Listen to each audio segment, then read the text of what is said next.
Ah,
Hello.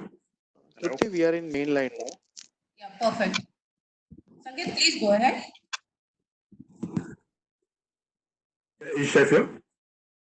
Yeah. Hi, Sanket. Hi, Ish.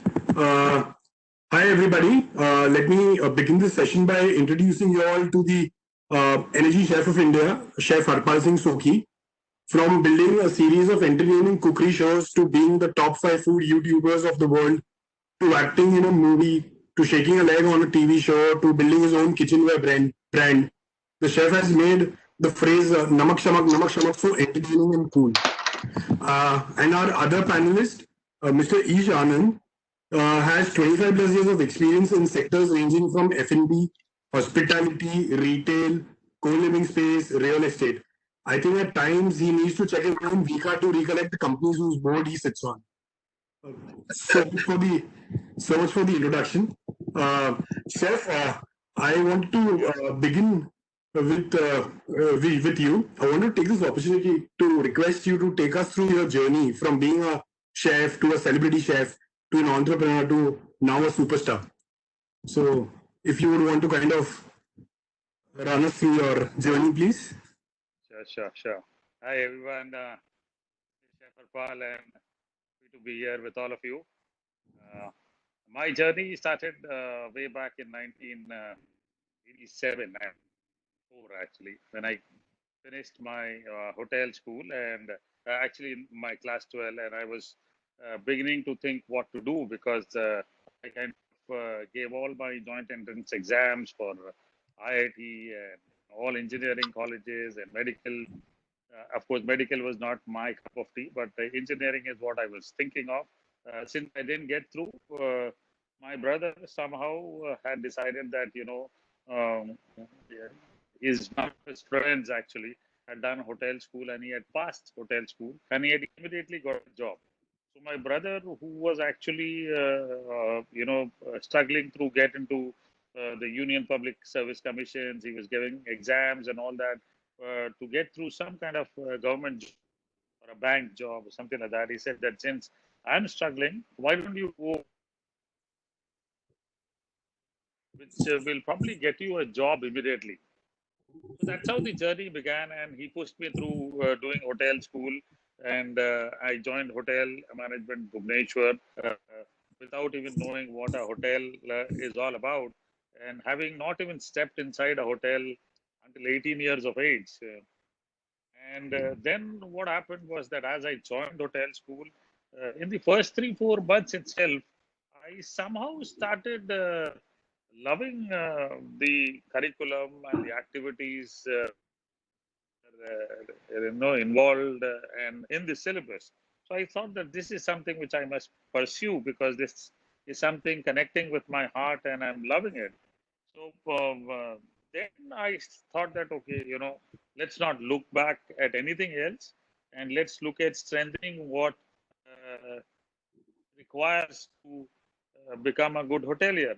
And in the first 3 months of the hotel school, I had decided that I want to be a chef and nothing else. And before that, I never knew a chef. I only knew a chef would be a bawarchi or a halwai, uh, nothing beyond that. And when I joined hotel school, that's when I realized that, okay, there's something called a chef who actually manages a hotel kitchen or a restaurant kitchen. And then I started actually acquiring all the knowledge, know-how, whatever was required to be a good chef. Moved on from the hotel school to, start my career from the lowest rank in Oberoi, Bhubaneswar.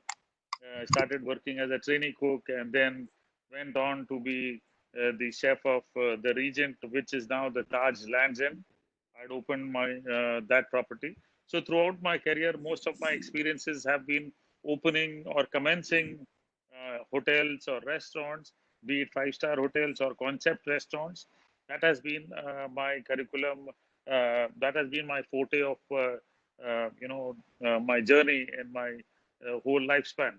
So most of my experiences revolve around restaurants, hotels, developing concepts. So that's the last thing that I did in my career in a five-star hotel was at the Taj Lands End. Then I moved on to pursue things beyond hotels. So helped some celebrity chefs. Then went on to do television, and television somehow gave me uh, the status of so-called celebrity chef in India. And then I thought that, okay, this is nice, but this will not be there forever. So, what is required to develop a business model out of this? So, whatever came to my mind, I started doing that, be it digital mediums, which is now actually, somehow I would say the saving grace for quite a lot of chefs who have, focused on digital in the last 2 3 years. So digital is one of the businesses I would say now. And then we developed. Okay, somebody came in and said that, okay, why don't you do a non-stick cookware brand? Okay, we did blunders in it, but we're still learning about how to develop a kitchen appliance brand. Uh, Went on to do some spices. Yes, they are under development.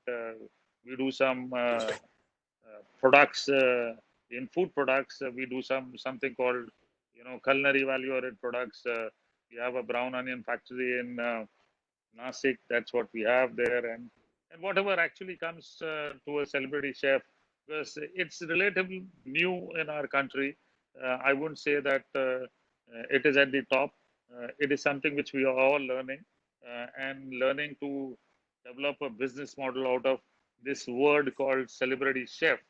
So I mean, I never said no to whatever was coming to my mind. Of course, most of the places there was learning out of it because I believe a chef is a passionate person, and a passionate person does not think too much. He's passionate about whatever he's doing, and business requires something which is a thought process, which is something which I believe.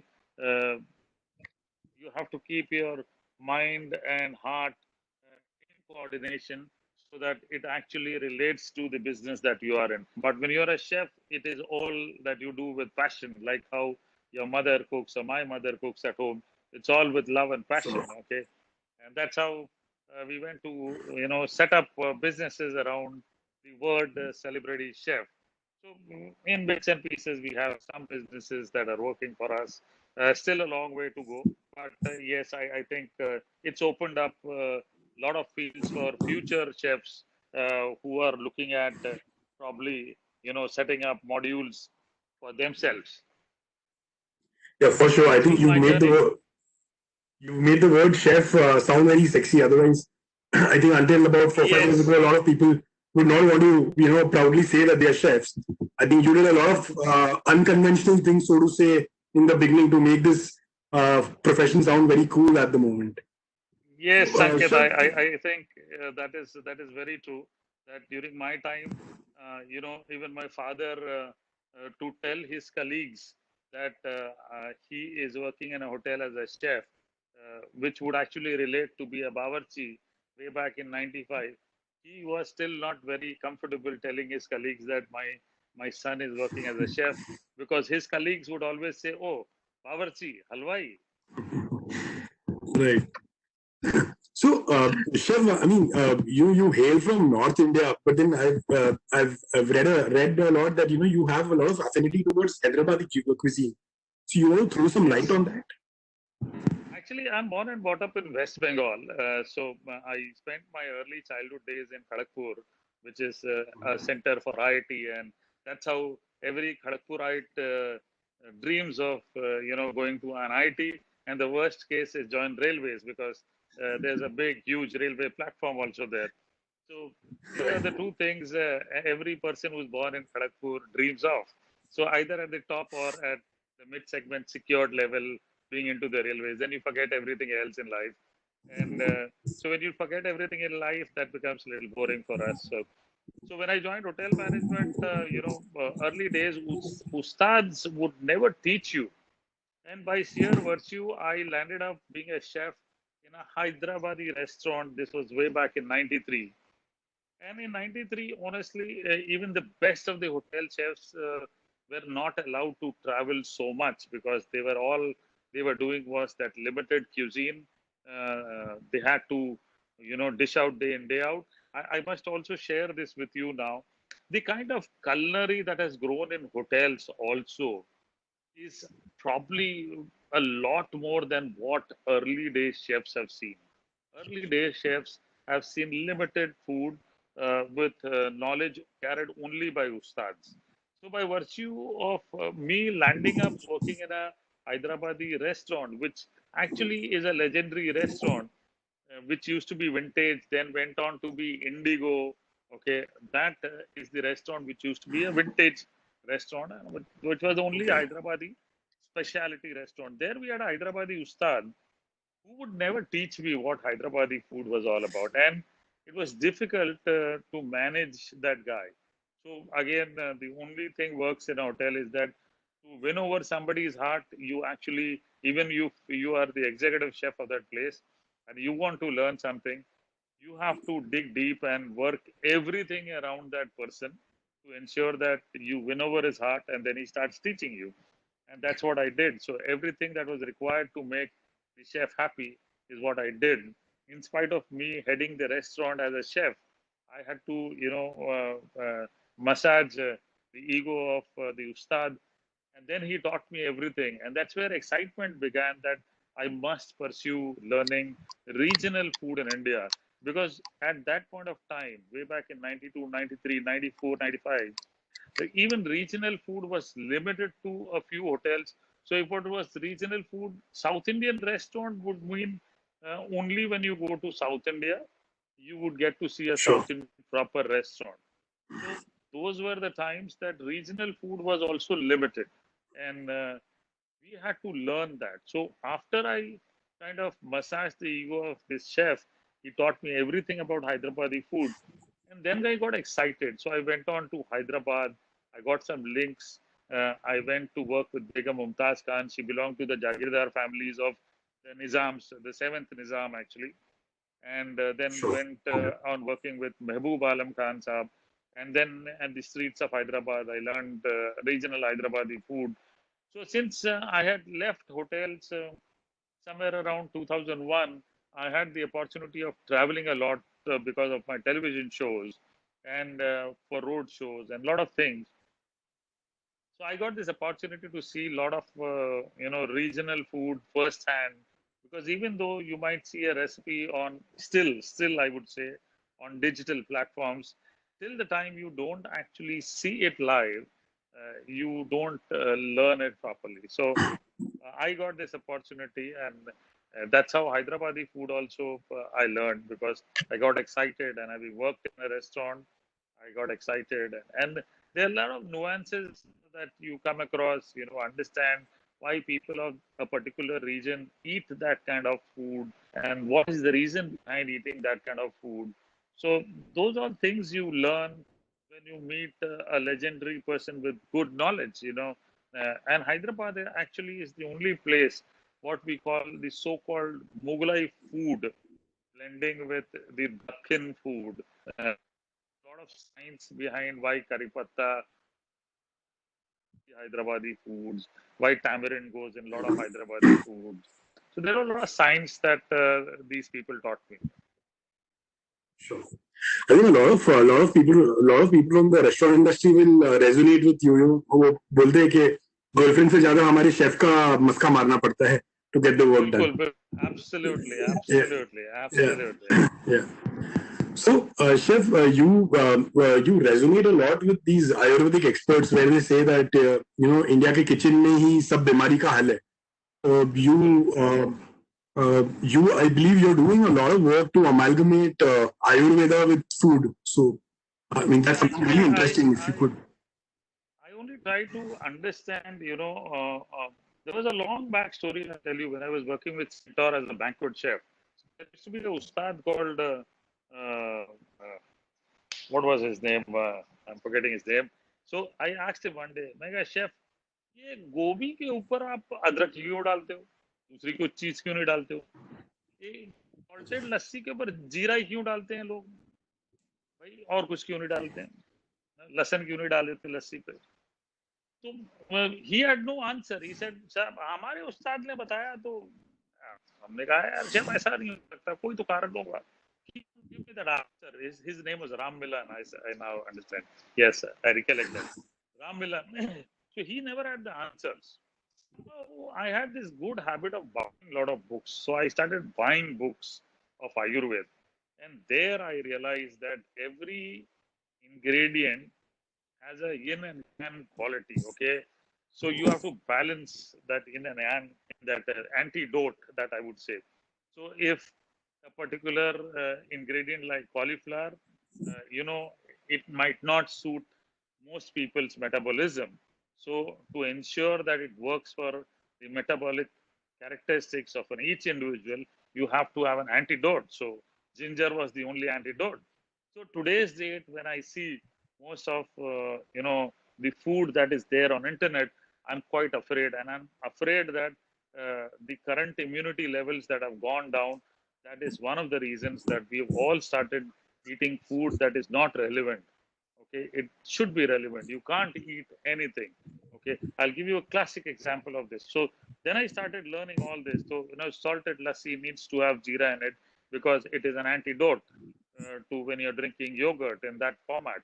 And salted lassi means that you actually are drinking something in summers. You cannot have too much fat. Okay, which is why every salted lassi needs to be churned, the fat removed, and then you should drink. So those things are not followed, and we will pay a price for not following the kitchen rules. Which is why we say that in the kitchen is where everything happens. So you cannot do anything that you feel like. So drinking too much of tea and coffee, like I drink too much of tea and coffee. So I have to balance with drinking a lot of alkaline water. If I don't do that, my acid balance will not be right in my body, and all that I will be doing is killing my cells inside. Over a period of time, my immunity will go down. So this is what I'm learning in Ayurvedic food, which is what it tells that how you balance out what you eat, which is why our mothers, our grannies, probably most of them did not know why they were doing scientific methods. But they would always tell us, Are, today you had fish, you can't have milk. Sorry, you cannot drink milk in the evening. So this is a common example which you must have seen. Okay, चाय Sure. पिया है तो नींबू पानी नहीं P सकते, चाय P है तो लस्सी नहीं पी सकते, तो वो कोई कारण होता था, ठीक है ना. So that is where our grannies and our mothers stopped us from doing things, and they managed it in the best manner, and which they were very clear also. So, oh, शक्कर है तो अदरक वाली चाय नहीं P सकते. अभी जैसे आपने देखा होगा, प्रोबायोटिक के चक्कर में और इम्यूनिटी बढ़ाने के चक्कर में समर्स के टाइम पे सभी को कह रहे हैं हम कि आप अदरक पियो. भाई अदरक शरीर में इस वक्त बहुत ज्यादा गर्माहट पैदा कर देगा, गर्मी के लिए ठीक नहीं है. तो ये जी. अदरक वाली चाय जो है ना इस वक्त ठीक नहीं है, तो आपको वो चेंज करना पड़ता है. आपको तुलसी वाली, सौंफ वाली इस तरफ जाना पड़ता है चाय पीने की. तो ये बहुत इंपॉर्टेंट है, and that is why I continue to acquire knowledge of these things which relate to Ayurvedic foods and relate to balancing the metabolism in your body, which is very, very important for all of us. If we don't do this, our immunities are going to be depleted, and we'll be in a sorry state of affairs if we don't do it part. Because India, China, South Korea, Japan, we are all very particular about, Vietnam for that matter, some extent, all these Southeast Asian countries, they're very particular about understanding food properly. And I wouldn't say that everything that you see in the street side, but there are, like how in India we have Ayurveda, there are sciences of good food in all these countries too. Sure. So, in fact, I would want to open this question to both of you. Yeah. So, you think now post this COVID thing, a lot more people are going to be conscious about what they're going to eat in terms of sustainability, So- mindful food, so to say, plant-based meat. So Sanket, right now they are all controlling, and saying that, and like everybody is asking me, Chef, we need to know what is immunity and how we build immunity, how we do it. But the moment this COVID thing gets over and we are allowed to go, I mean, I believe that everybody is going to rush to a bar, everybody is going to rush to a pizza joint, everybody is going to rush to a burger joint. I'm sorry, that's the way it is. And they're all just waiting. It's like just about the guy who stands next to the 100-meter race and he shoots the bullet. That okay, now run. So that's what I believe. But I'm cautioning all of these people that please do not, since your body, like the earth has gone a change, and we are all talking and posting pictures how beautiful the Ganges is looking, Sure. how beautiful the mountains are looking. That's because there's a change that it has gone through. There's a change that your body is going through right now because you're eating home food. Okay, you're controlling your food. Your timings are perfect. You will see a bowl moment is correct right now. Okay, and I will also go to the extent the color of your bowl moment also would be right now. That's because you're eating right now. Okay, Sure. and I mean, I'm going to that extent. I'm going to that extent of telling people this, that is because you're eating right. Spoil it by infusing a lot of acidic material. I will just give you an example. A glass of the soft drink, black soft drink. If you drink a glass Sure. of that black soft drink, you require 35 glasses of at least 8 pH value water Wow. to Okay. nullify your body, right? Otherwise, your body Good. remains in acidic medium for at least 30 days. Wow. We'd heard about garbage in, garbage out. आपने आज practically समझा दिया with the bowel movement. Yeah, yeah. I think Harpal has put it in a very, in a very different manner, and true to his word, he's put it like a celebrity with a lot of passion and he's telling people the way it should actually be. But chef, I must admit, I'm waiting to go out. I'm waiting for my tandoori chicken, my kebabs, my No worries about it. I mean, so far as एक common सा example आपको और बताता हूँ.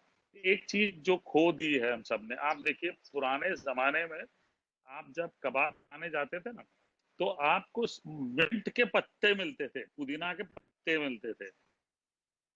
चटनी मिलती थी वो सिर्फ पुदीने की मिलती थी. ठीक है, नींबू मिलता था. तो आपको एक्चुअली पुदीना का पत्ता, वो पुदीने की चटनी खानी चाहिए. ओवर द इयर्स क्या हो गया, आप देखिए क्या हुआ है.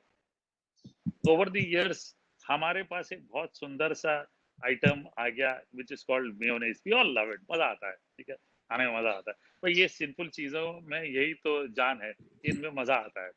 तो अब उसमें हमने हरी चटनी का एक्सपेरिमेंट कर दिया है. अरे शेल्फ लाइफ बढ़ जाती है भाई, इसीलिए ये जो पुदीने की चटनी है, इसको हरा रखने के लिए हमें धनिया भी डालना चाहिए.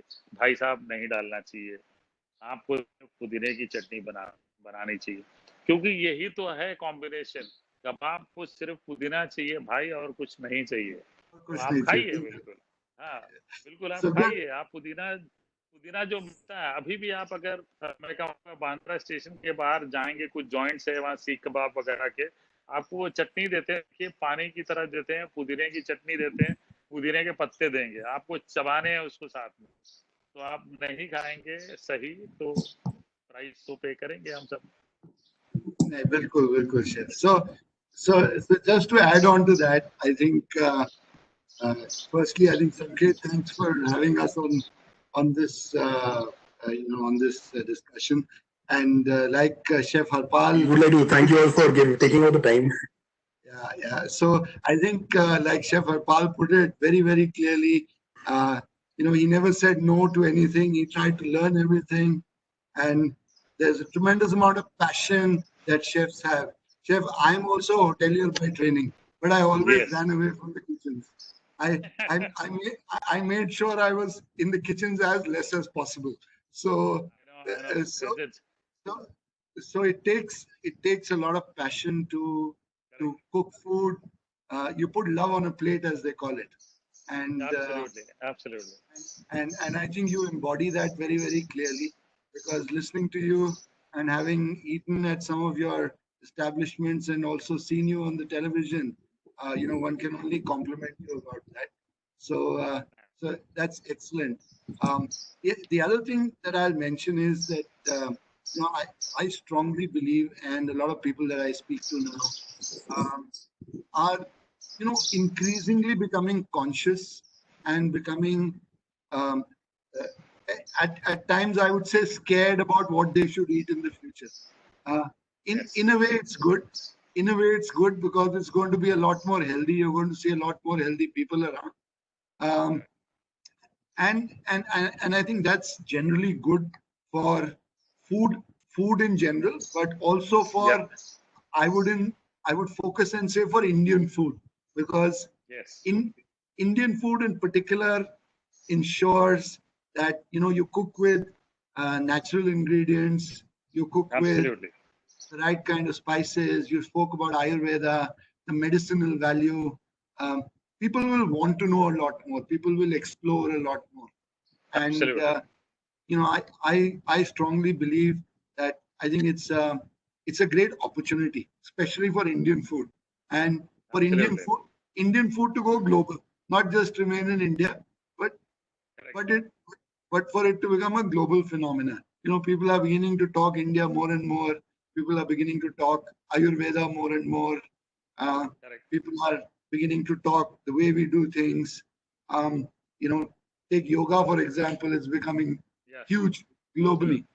So similarly, I think for people like you who are true believers and who take this entire concept of bringing out the true Indian food and talking about its nutritional value. There are a lot of chefs who create Indian food, but I don't know how many of them actually talk about its nutritional value. They create a visual appeal, but it's not always visual appeal that matters. It's a lot more than that.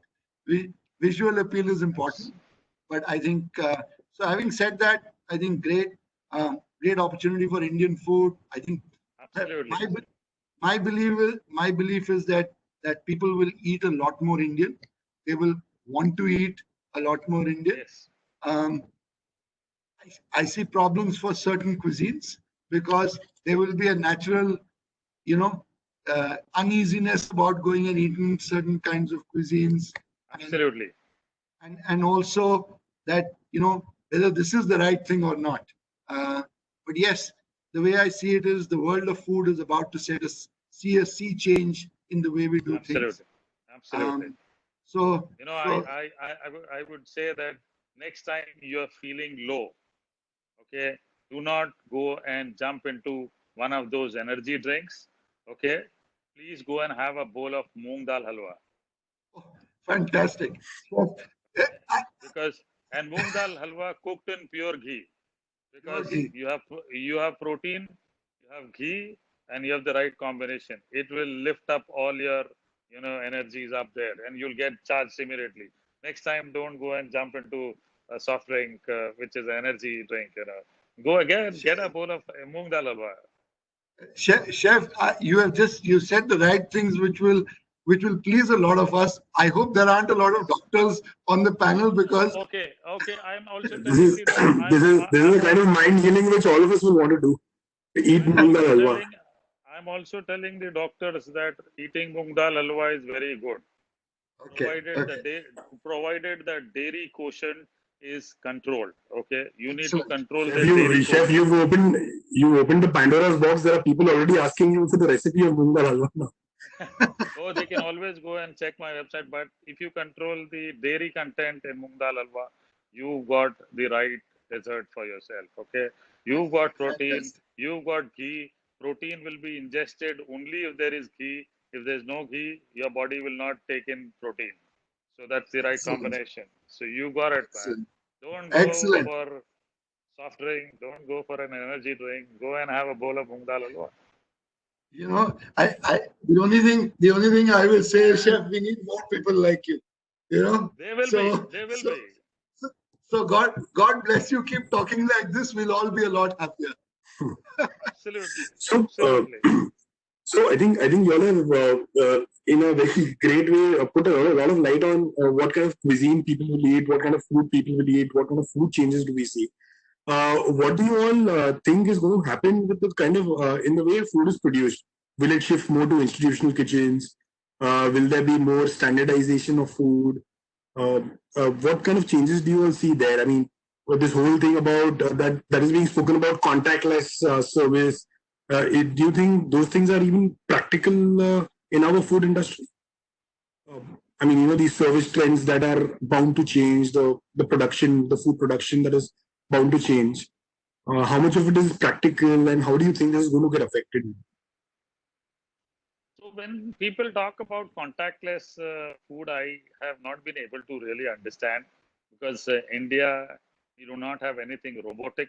Okay, we still have people cooking, and I doubt that is going to happen. Even though the best of the pizza chains also say, so the person actually first tosses the pizza with his hands, only then it moves into the next level, where probably the contacts become less. But for Indian food, it's difficult right now, as far as what I think. Uh, I have seen, although I have gone to Aachen and in Germany, and Ackenberg is a company which does a lot of food for British Rail. So when we did the first time trials for food, of course there were contact between people cooking the food, but when actually the final result or the final thing was taken online, I saw that the recipe was fed in the computer, and time to time dosage was fed in through suction pumps into the steam kettle, where the food was cooked through steam in oil, and the timing was maintained and the temperature was maintained. I don't know how far can we invest in such technologies in India, but I believe some things are happening. I saw them 6 months back in Bangalore. There were companies who were doing this and who were somehow trying to manage this. But food is all about passion. I believe if you manage the right hygiene inside the kitchen, you do not need to worry because quite a lot of Indian food. The good thing about India is that we don't like cold food, period. So that is the best thing, which is why an Indian food is all about, cooking to an extent where you actually, make the food mushy. But that's how it is. And we don't want to change that. Actually, many times people have tried, many chefs also have tried to change that to make it look good. Then the whole idea is that you should not make it, make those changes because Indian food is like a harmony. Okay, it's like a piano. So there are various keys. You have to press each key and finally run your fingers across the piano to get a full rhythm. So that is why Indian food is all about a thali, where you get everything. So somewhere, if you lost something, something is compensated by the other vegetable. So there is a full amalgamation of all the products that you get to eat. So that is what I believe it is there. In time to come, we all will realize the finer aspects of food. I'll tell you, 2 days back, I posted on Facebook a video where my mother, during early days, when I was a small child and I used to play cricket for district level, and in summers, because there were no ACs, nothing, the soft drink that I would get is what I posted. So, what was the soft drink? I'll tell you. So, earlier, each household used to cook rice by the boil and drain method. Okay. So, the boil and drain method is when you also boil the rice in excess water and you drain and you preserve the drained starch. So we used to preserve the drain starch. My mother would somewhere around 10 o'clock boil the rice, preserve the drain starch. And at 4 o'clock, when I used to go for playing, she would give me that starch. Okay, I would get her some ice. She would put some ice. She would put some lemon and then make a soft drink and she would give me that to drink. I just posted that and believe me on my Instagram and believe me from across the country, I saw people waking up that, oh yes, I remember my granny used to give this, would temper and give me this with little yogurt. So the probiotic drink is this. Okay, about a year back, the entire Europe, I saw this coming in Tetra packs as a drink, and this is something which was there in India, which got lost, and I believe such things will come back to your table with probably new names, like how the haldi doodh came back as turmeric latte. Exactly. Such Turmeric, yes. drinks will come back, and such interesting elements will come back to India. India will see lot of these probiotic things coming, which is common. I mean, which is commonly there. A good matta, the way matta is done, and the way matta is kept in a proper pot and then given. That's the way it is. A kanji would come. I did a pokhal bhat. You know, the Japanese eat congee with so much pride in their breakfast. A pokhal bath, which I posted about a week back when everybody was talking probiotic. You should have an avocado, you should have an amla, you should have turmeric, you should have ginger, and all those things. The simplest thing is you boil rice every day in your house. Just drain that rice water. Okay. Mix the rice with that rice water. Keep it overnight outside in your kitchen. Let the lactic acid grow in the fermentation. And then, if you wish to temper, you temper that rice and then crush some green chilies, which are full of vitamin C, and have it with some salt, lemon, increase the pH value of that rice. Have it very good for summers. If you have it for 3 months, you've increased your probiotic levels. So, such Yeah. things is what I'm going to see that would come up onto the table with a lot of interest and excitement. And yes, there is a lot of things going to we all are going to be a little more conscious about what we are eating, how we are eating. Of course, It's not going to change how much ever I talk. Only a few segment of people who will change for themselves, because it's very difficult, to stay away from a pizza. For me also, actually.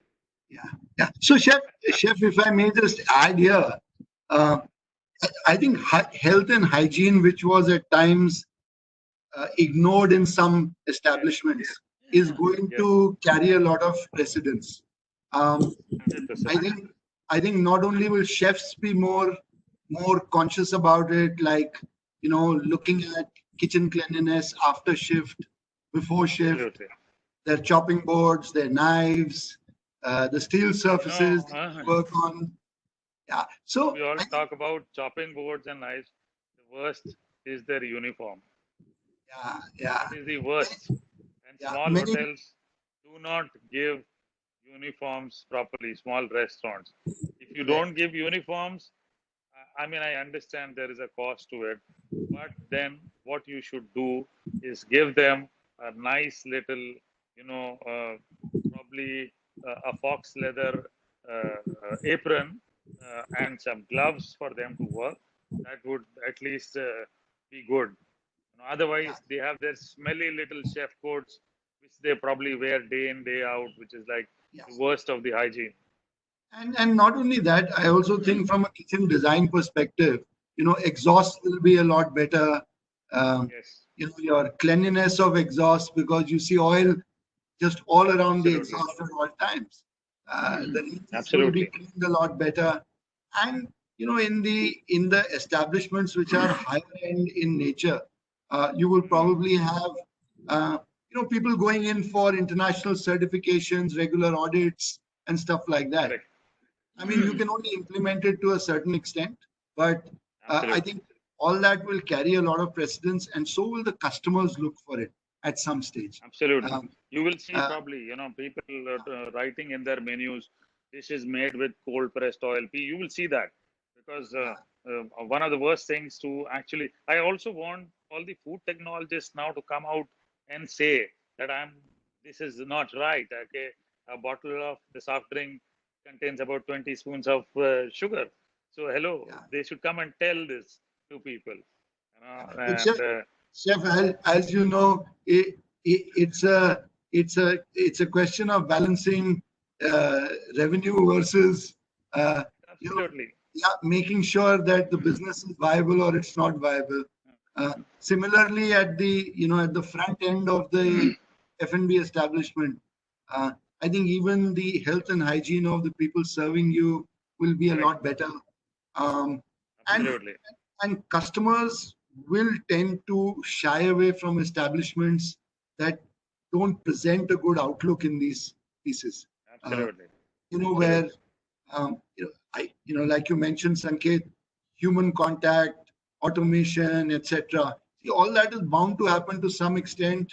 Um, as a growth in business, as you scale up, as you try and create different concepts.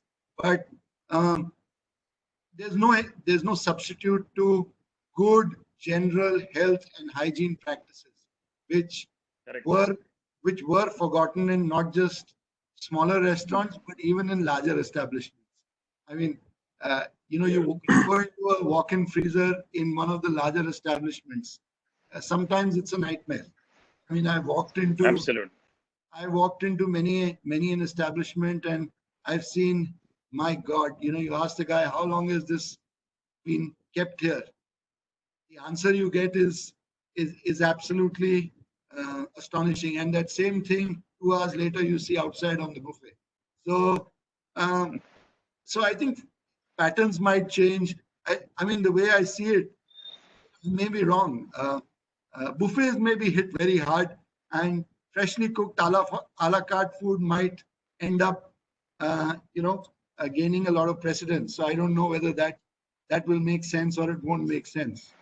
Um, I think chef. I think everything will be forgotten in about a year and a half's time or 2 years, and we will be back to normal, the way we were, the way we were, except for a few segment of people who would have taken this seriously and who would have seen that, okay, this has really changed my life.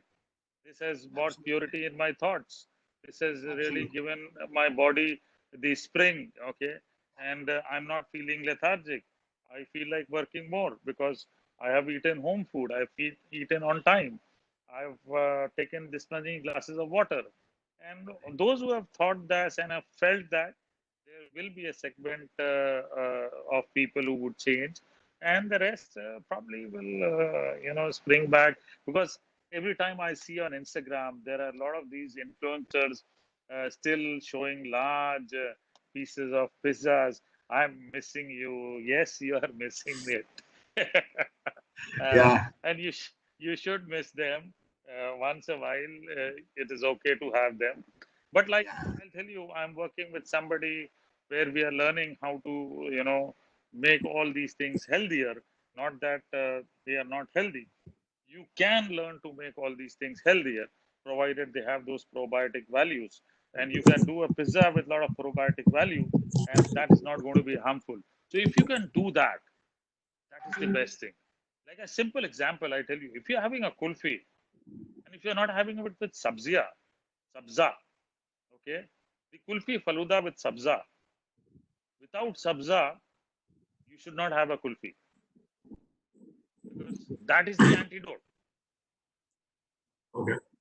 Yeah. These are things which we will learn in a very strong way. This definitely is going to happen, and I believe this is going to be there. People are going to learn more about grains, how India consumes grains, in what way they consume grains. People are going to learn about them, and this is going to bring that little change in time to come. It is going to happen. It is definitely going to happen. I'm telling you. Sure. So, Ish, so you sit on the boards of one of the five-star group of hotels. So, how do you think fine dining is going to get affected now?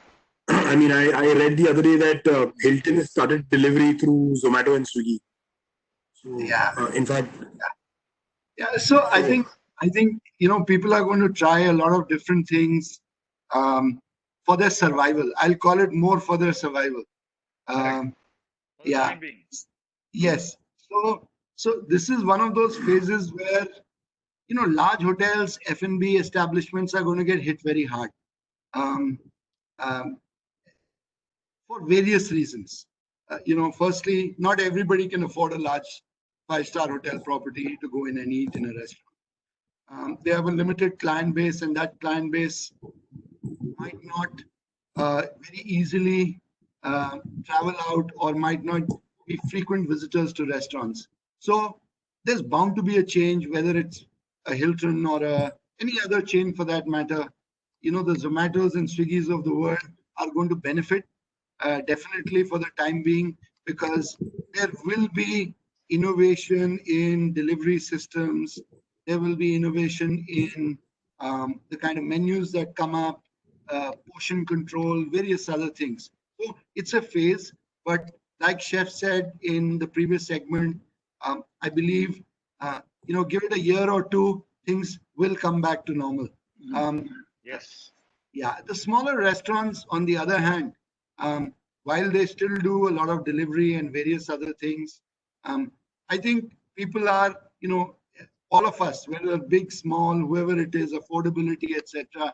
I think all of us are very comfortable and, at ease going to a smaller restaurant and sitting on a table and, just being ourselves. You don't need to be very conscious about what you're doing while going into a larger establishment. So, yes, business models will change, delivery systems will change. A lot of people, like I said, and I'll stress again, will do innovation for survival.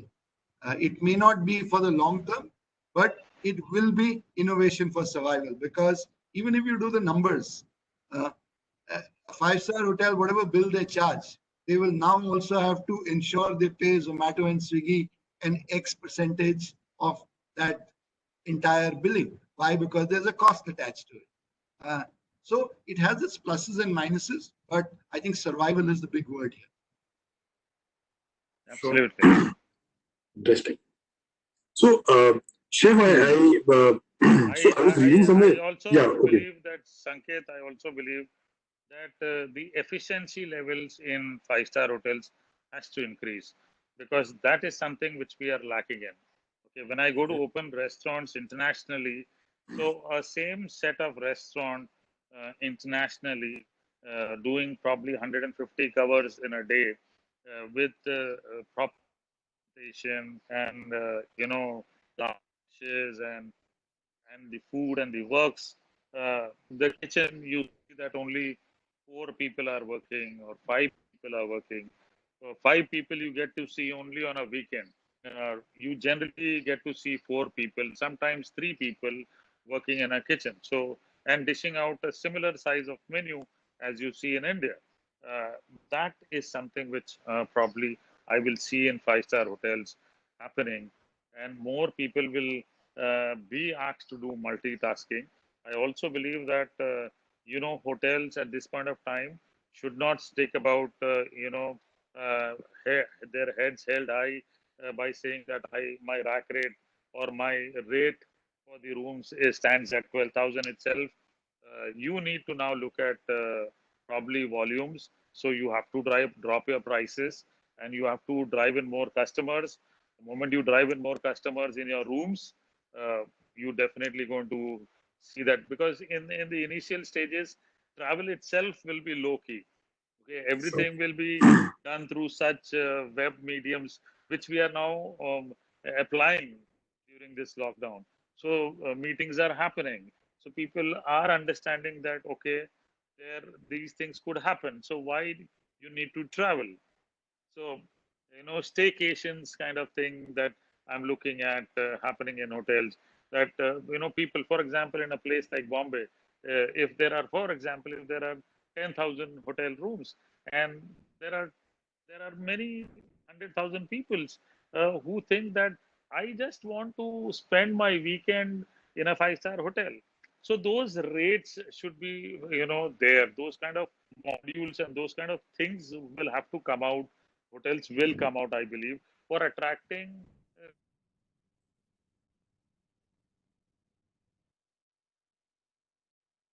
free, okay, and the hotel. So there will be this new segments that will emerge for hotels.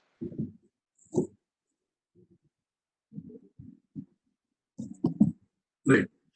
So, Chef, I was reading somewhere that you derive a lot of your recipes from the history of India. I mean, Yes. you believe that a lot of food has evolved with every invasion that India went through. So, so you think there is Yes, still a actually, lot more depth left?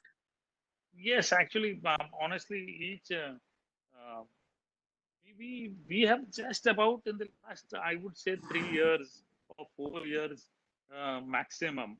I would say is when most of the chefs have got this opportunity to travel. See, for a hotel chef, when I was at the Regent, which is now the Taj Lands End, for me to take out time and travel was a very difficult thing. Till I left a hotel, I did not see that happening. The moment I left the hotel, and by sheer virtue of whatever I got to do, and I started traveling, did I realize that India has so much of depth of ingredients, of food. I'll give you a classic example. When you read the world's best restaurant, Noma, their chefs go to the jungle to find produce which are available only during a particular time.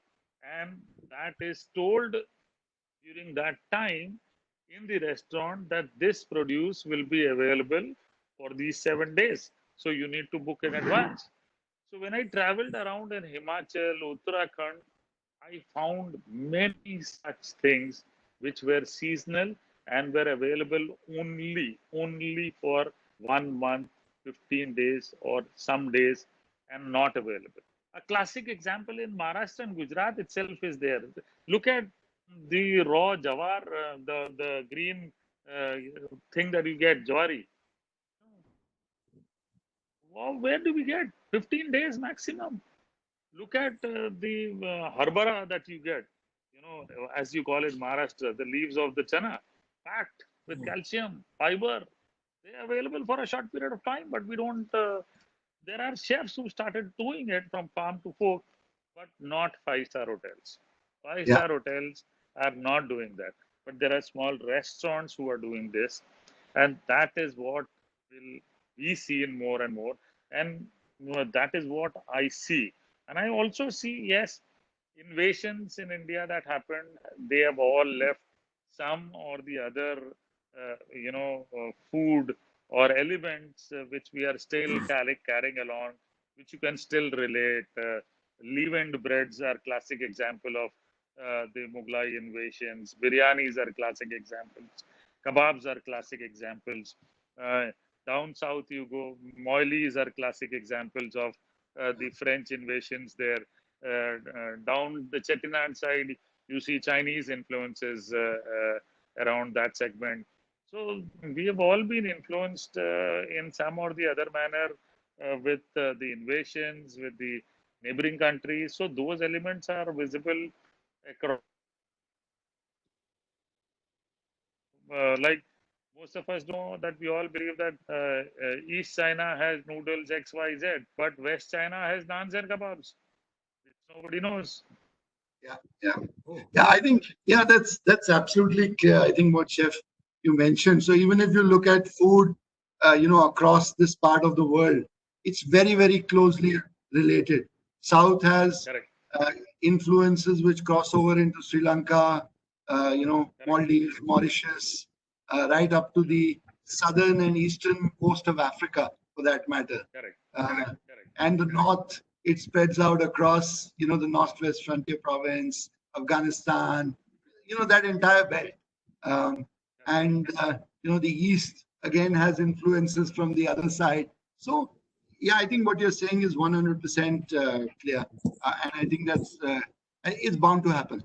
So yeah, yeah. Okay, over to you.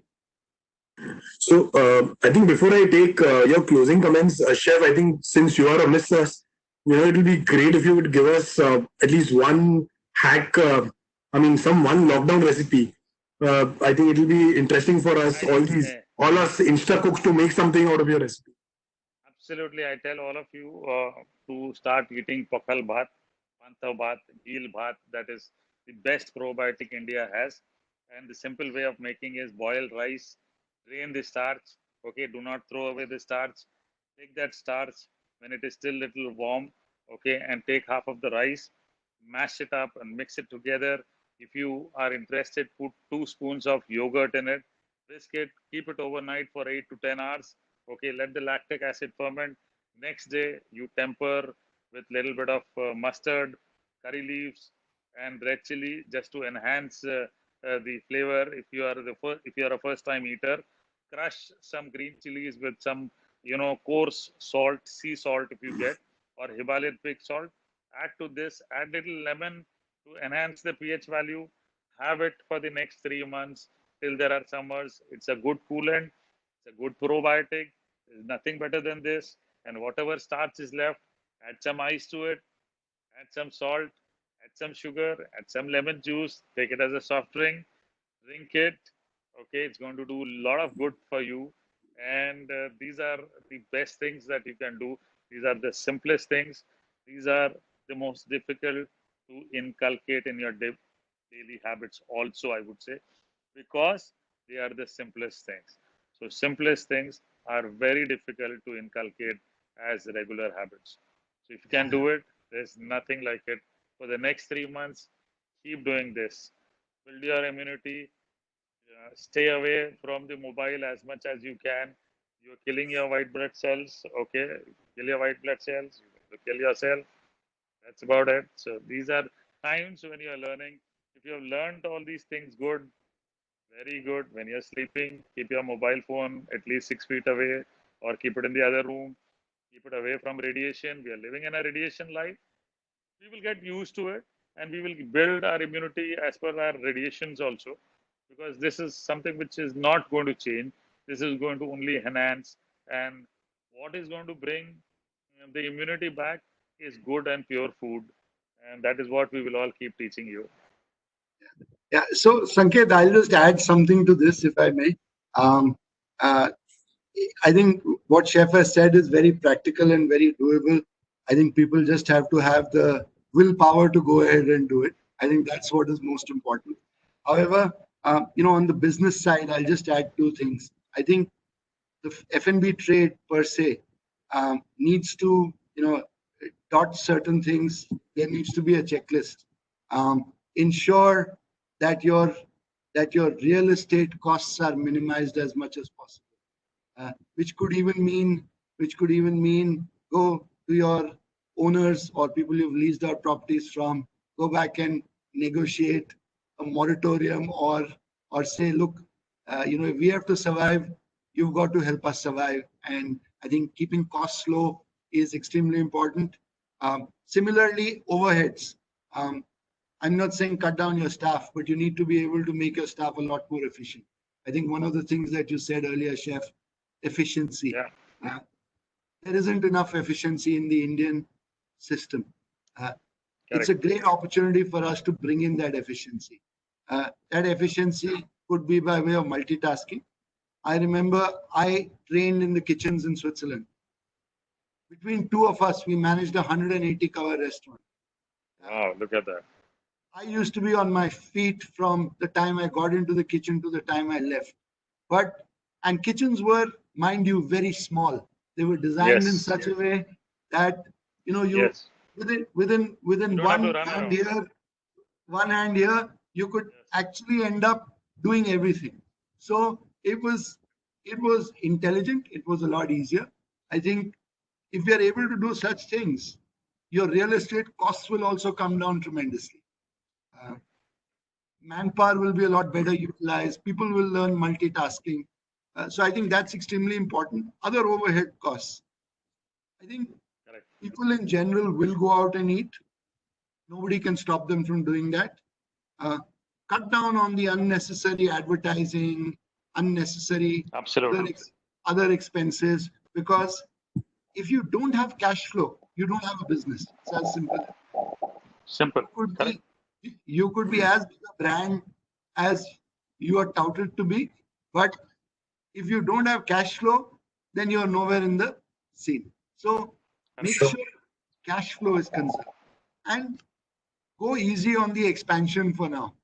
I think a lot of people who have planned expansion should put it on the back burner at least for a few months. Absolutely. You may learn. You may learn a lot of new things that are about to happen. You may learn, for example, a lot of the dishes that you've spoken about, Chef, which were grandmother's recipes, which are not seen in the kitchens or not seen in restaurants. Those may come out in different forms, and you may not need, you may not need as much manpower or as much service expertise as you require for some other food. I think it's dynamic. Indians by nature are good entrepreneurs, so they learn how to adapt. And more so, small and medium entrepreneurs, are, as they call in India, jugadu. They make sure that they learn and they do things of how to make two and two, kind of get together and ensure their survival. So all in all, the only thing I would also add to this is there's a lot of negativity. We need to maintain positivity. If you are not positive mentally, then it's going to ultimately rub off in anything you do. And especially in the food business, if you're not positive and you don't put love on a plate, it's not going to happen. It's going to show in your quality. It's going to show in the way you do business. And that's not good for anybody. So having said that, I think these are the few things that, it's very basic stuff, but many times a lot of us forget to go back to basics. And in times like this, we need to go back to basics. And that's what will sail us through. So idea is to maintain positivity, innovate, take it as an opportunity to do things and move further. And I think we'll all get through it smiling, hopefully. I think there was some fabulous closing remarks from both of you. And I think, Chef, you've taken us through so much of nostalgia with your recipes. I might want to start a brand called Yade, inspired by your recipes now. Yes, You So, why not? you better do that fast before somebody else patents the trademark. You know. Correct. yeah, I'm going to go to the internet right now to try and trademark that. So, I think so. I'll just check. So, Trupti, do we have time to take a question from the participants, or Naveen, will you want to take this over? Sanket, I've already sent across to you a question. Just have a look at it. Right. Okay, so we'll take one question out of those since we are short of time. So, I think to both of you, there are participants who are asking what kind of food businesses do you think will work in conditions of today? Is what I mean. The repeated questions are since people are reluctant to order online, what kind of formats would work best? Chef, you want to go first? Yeah, I think the first thing is, a few concepts which I believe will emerge. One of them is, of course, takeaways will still be there, but celebrity takeaways is what I'm looking at will happen. Okay, bring home the celebrity is also something which I believe will happen, because recently I was browsing through, new concepts in Far East. I was seeing that in Malaysia and in Singapore. There is lockdown, but this is emerging. Bring home the celebrity. So I believe celebrity takeaways and bring home celebrity is something which is going to emerge in small scale. That is my belief. And this is going to stay there. And food will change, see a overall change to some extent, but not to a great extent. And what is that extent is 10% only. That is what I assume, that you will see a 10% change where people will believe that, okay, let's do these things also. Because personally, in my kitchens, early days, I have tried to do multigrain naans and everything. They've not worked. Hopefully, they will all work now. And people will assume that these are good things. They will try them. And some of them will get used to such things. So, celebrity tag is something which is going to work for takeaways, for bring home the celebrities. These concepts is what I'm seeing is going to happen. More pure food also will be visible now across the country. So these things definitely I'm looking at it. Yeah. So I'll add a couple of things to this, chef. Uh, my belief is, see, any business concept, whatever it may be, needs to be financially prudent. So Absolutely. I'll add only one sentence to it. Any concept that comes in, if it isn't lean and mean in terms of its cost, uh, you're going to have serious problems. So, because price points are going to become sensitive, costs are going to become sensitive. You don't know which way material is going to go. You don't know what is the right output, because people are going to have less disposable incomes available to them. People who could eat out 3 times a week may be able to eat out only once. So that's going to hit the pocket. Cuisines, I believe, or food concepts which are good on the packaging. So when I say packaging, so for takeaways, good, clean packaging. Something, because some of the packaging that comes to you when you do a takeaway is quite pathetic. So, that's going to work well. And at the end of the day, anybody who comes out and looks at your establishment, no matter what the concept is, I think they're going to focus a lot on the health quotient, and they're going to focus a lot on the hygiene quotient. So concepts that are built around these two key functionalities, and added to that being very lean and mean in terms of the cost, I think those are things that will work well. They will survive financially, because financial survival is very, very key and important for the next 12 to 24 months. Great.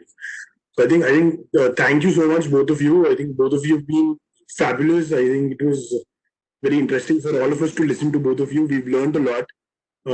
With this, I will hand it over to Naveen. Naveen is the ED of TiE Mumbai. Naveen, would you want to take over, please? Yeah, I'd like to thank everyone for taking your time out, and thank you, Chef. Your story has been truly inspiring. I used to be a chef 20 years ago, again in the Oberoi's, Bangalore, and then totally left it. And I can completely relate with what you're saying. You know, some of us chefs are, we are born purists, and when we see all these, bastardization of all these recipes and stuff, it gets to us. So thanks a ton. I think your help in kind of talking about the nutritional value and the balance of diet was really useful. And Ish, thanks also. I was really, really surprised to know that even you used to manage a 180-car restaurant in Switzerland. So it looks like a small world that we all come from. And to be very honest, most of the best leaders come from hospitality industry. So That's right. Yes. So I see myself in that category. If I may be a little cheeky over here.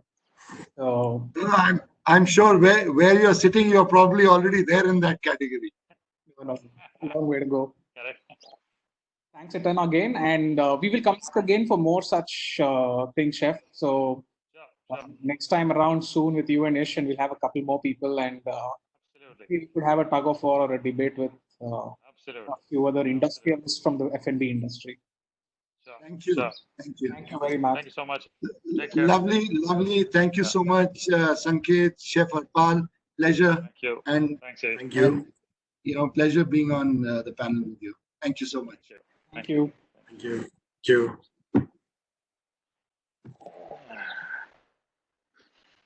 Will they get now?